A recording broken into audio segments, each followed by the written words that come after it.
반갑습니다. 심심삼방이고요. 오늘은 2020년 9월 6일 매일매일 좋은 습관 만들기 18번째 날이고요. 매일 책을 읽고 유튜브에 기록하기 100일 습관 도전하는 중입니다. 오늘 제가 읽어드릴 책은요, 목성균 수필가의 누비천해라는 수필입니다. 목성균 작가님은요, 57세에 늦깎이로 등단을 하셨고요. 65세에 수필집 명태에 관한 추억을 내고 다음해 3월 그 작품집으로 현대수필문학상을 수상하시고 5월 달에 갑작스럽게 발병으로 타계를 하셨습니다. 가장 수필다운 수필을 쓴 사람, 현대 수필이 갖춰야 할 덕목을 가장 고루 갖춘 수필가로 평가를 받고 있습니다.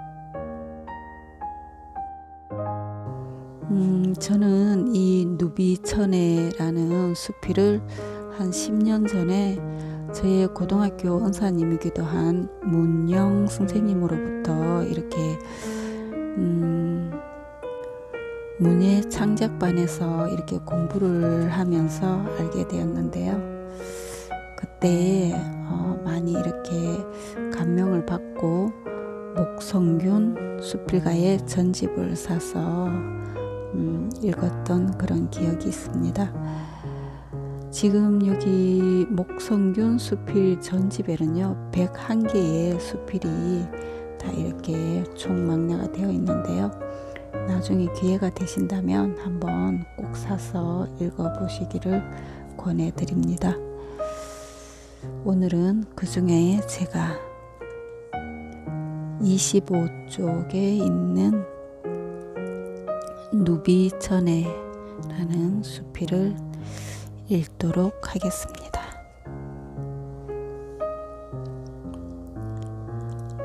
누비천해가 무슨 뜻인지 혹시 아시나요? 이 누비천해는 요즘은 거의 쓰지 않는 말인데요.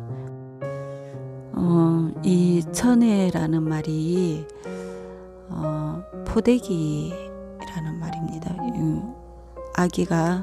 처음 아이가 태어나면 엄마가 아이를 이렇게 등에 업을 때 쓰는 그 포대기를 예전에는 천해라고 하였고요.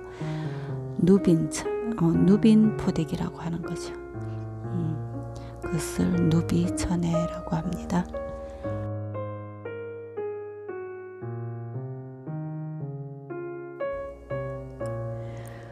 누비천해 목성균. 아내가 이불장을 정리하다 오래된 누비천해를 찾아내었다. 한편은 초록색, 한편은 주황색 천을 맞대고 얇게 솜을 놓아서 누빈 것으로 첫 아이 진숙이를 낳고 산 것이니까 40여 년 가까이 된 물건이다. 낡고 물이 발해서 누더기 같다. 그러나 그 당시에는 시골에서 흔치 않은 귀물이었다. 그게 지금까지 남아있어? 내가 반색을 하자 아내가 감회 깊은 어조로 말했다. 잘 간수를 해서 그렇지. 그리고 이제 버릴까요? 하고 나를 의미심중하게 쳐다보며 물었다. 그건 분명히 누비천해에 대한 나의 애착심을 알고 하는 소리다. 나도. 그러자 아내가 눈을 흘겼다. 별 수 없으면서 하는 눈짓이다. 그것은 삶의 흔적에 대한 애착심은 자기도 별 수 없으면서 뭘 그리 채를 하느냐는 뜻이다. 나는 아내의 과단성이 모자라는 정리정돈을 비아냥거리는 경향이 있다. 버릴 물건은 과감하게 버려야 하는데 아내는 그것을 못한다. 그래서 가뜩이나 궁색한 집안에 퇴직한 세간들이 현직 세간들과 뒤섞여서 구접스레하다. 그 점이 못마땅해서 나는 늘 예를 들어서 지적을 했다. 사실은 그 예가 아내에게 고의적으로 모욕을 가하는 것이긴 하지만 버리지 못하는 삶의 흔적들에 대한 애착에서 노연하게 하려는 내 나름의 충격요법이지 솔직히 모욕 자체가 목적은 아니다.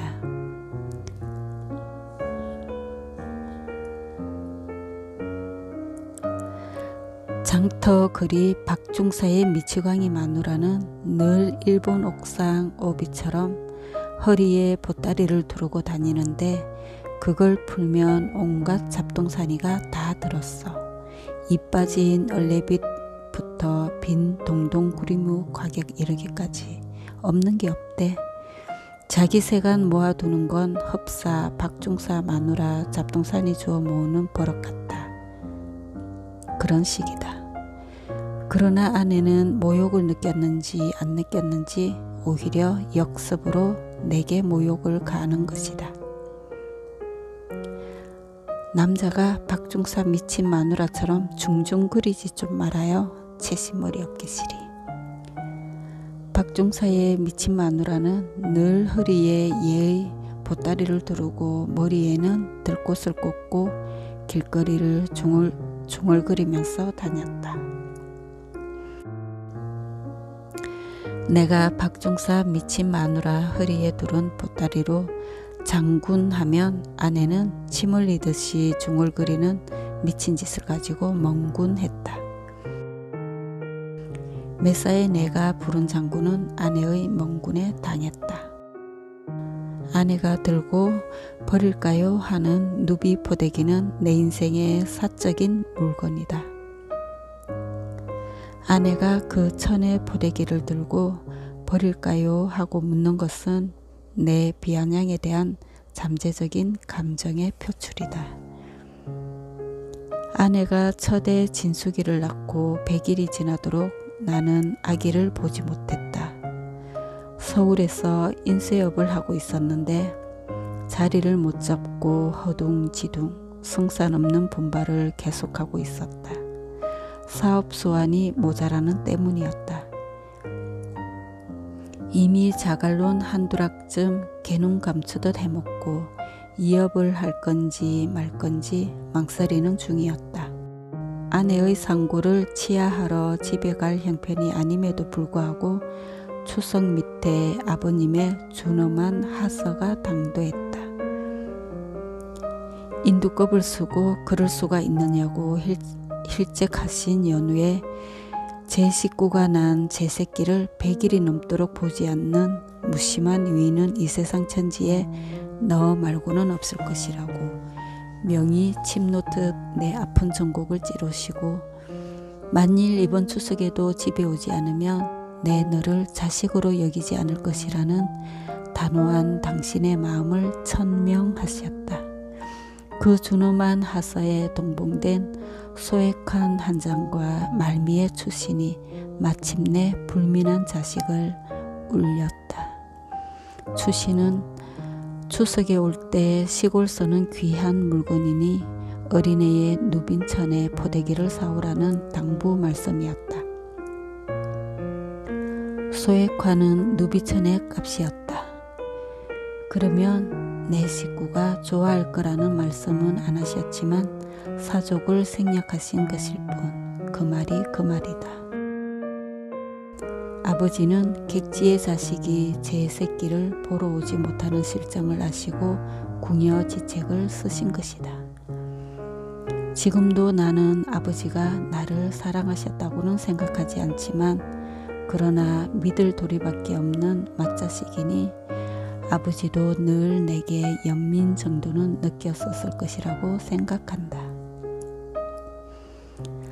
자식에 대한 연민, 그게 얼마나 부모의 큰 고초인지 내가 당시 아버지 나이에 이르렀어야 알았다.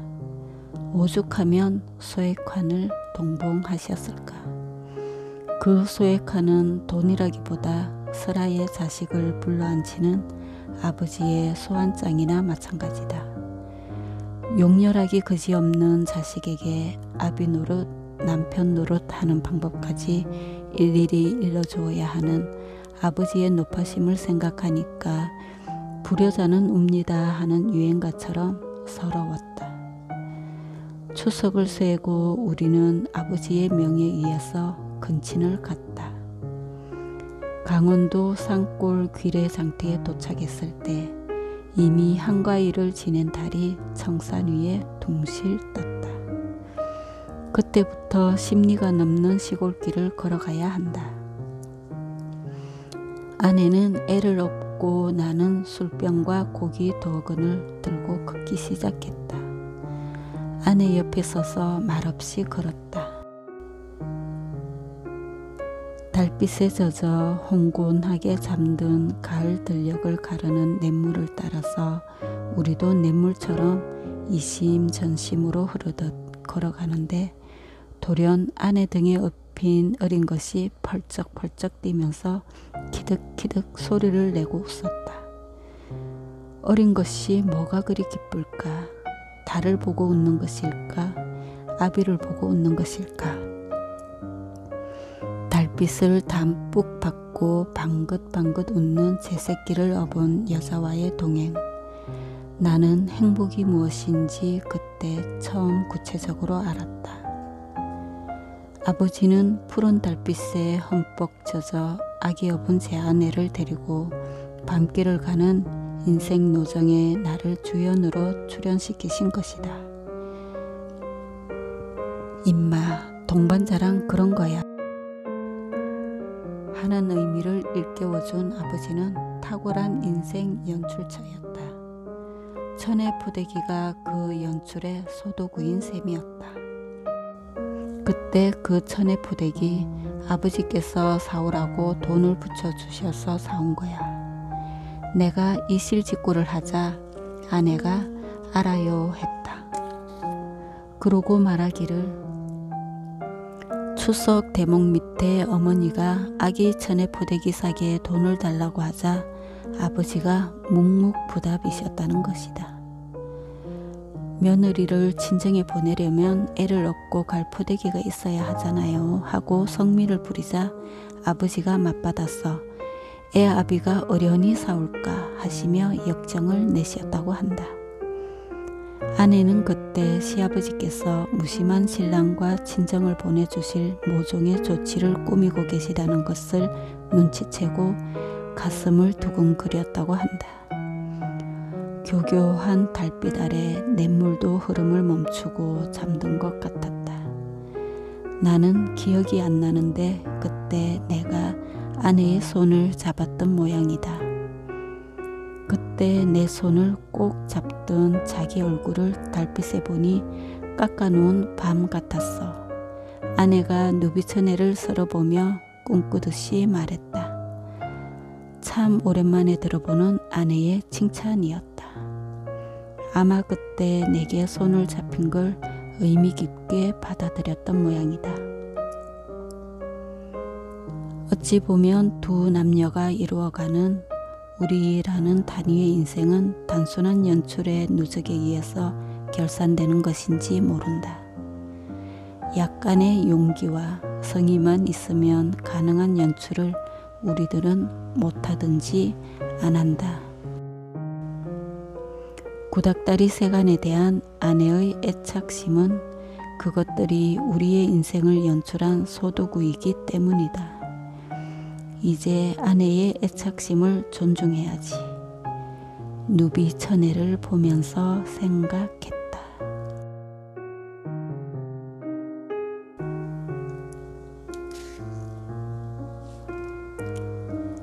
네, 목성균 수필가님의 누비처내 읽어드렸고요.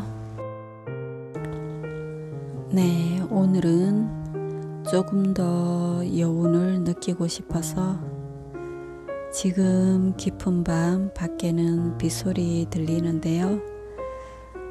따뜻한 차 한잔 앞에 두고 차 향에 젖어서 이 여운을 조금 더 느끼고 쉬려고 합니다.